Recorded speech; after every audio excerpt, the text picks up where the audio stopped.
પોરબંદર જિલ્લા ભાજપ સંગઠનનું એક તરફ કોકડું ગૂંચવાયેલું જોવા મળી રહ્યું છે, તો બીજી તરફ પોરબંદર જિલ્લા ભાજપ પ્રમુખનો એક લેટર સોશિયલ મીડિયામાં વાયરલ થયો છે। આ લેટર બોમ્બને લઈને રાજકીય પક્ષોમાં અને રાજકીય વર્તુળોમાં ભારે ચર્ચા જોવા મળી રહ્યો છે। આ લેટરમાં સીધા જ પોરબંદર મહાનગરપાલિકાના કમિશનર વિરુદ્ધ આક્ષેપો કરવામાં આવ્યા છે અને રાજ્યના મુખ્યમંત્રીને રજૂઆત કરવામાં આવી છે કે પોરબંદર જિલ્લા ભાજપ સંગઠન સાથે મનપા કમિશનર સાથે સંકલન રાખતા નથી, પ્રજામાં અસંતોષ છે, તેવા વિવિધ મુદ્દાસર રાજ્યના મુખ્યમંત્રીને રજૂઆત કરવામાં આવી છે।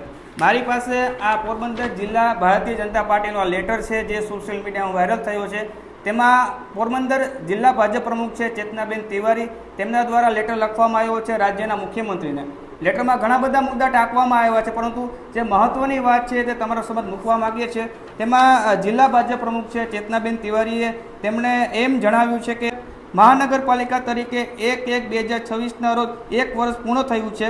મહાનગરપાલિકા અમલમાં આવ્યા પછીના 1 વર્ષના સમયગાળા દરમિયાન નાગરિકોને જે વિકાસ, સુવિધાઓ અને સુવ્યવસ્થિત વહીવટ અપેક્ષા હતી તે પૂર્ણ થતી હોવાનું સ્પષ્ટ દેખાતું નથી। એટલે કે પોરબંદરમાં ક્યાંક વિકાસ દેખાતો નથી તેવું ખુદ જિલ્લા ભાજપ પ્રમુખના જે વર્તમાન પ્રમુખ છે તે કહી રહ્યા છે।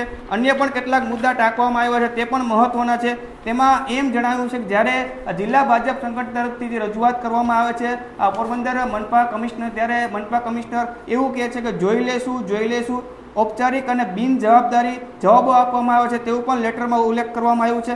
આ સાથે સાથે બીજું પણ એક લેટરમાં મહત્વના કેટલાક મુદ્દાઓ ટાંકવામાં આવ્યો છે। તેમાં એમ જણાવવામાં આવે છે કે વિવિધ રાજકીય પક્ષો હોય છે, વિરોધ પક્ષો હોય છે, તેમના દ્વારા જો દબાણ લાવવામાં આવે, રજૂઆત કરવામાં આવે તો તેની રજૂઆત તાત્કાલિક કાર્યવાહી કરવામાં આવે છે। તેની સામે સંગઠન દ્વારા જે રજૂઆત કરવામાં આવે છે તેને ક્યાંક ધ્યાનમાં લેવામાં આવતું નથી।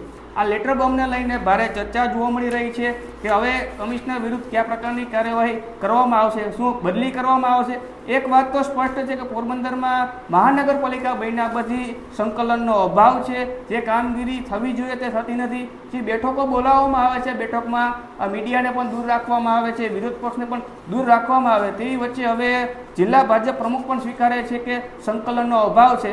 ત્યારે આગામી દિવસોમાં આ લેટર બોમ્બને લઈને શું ફેરફાર થશે તે આવનારો સમય જ બતાવશે। આ લેટર બોમ્બને લઈને તમારું શું માનવું છે તે કોમેન્ટ બોક્સમાં જરૂરથી જણાવજો।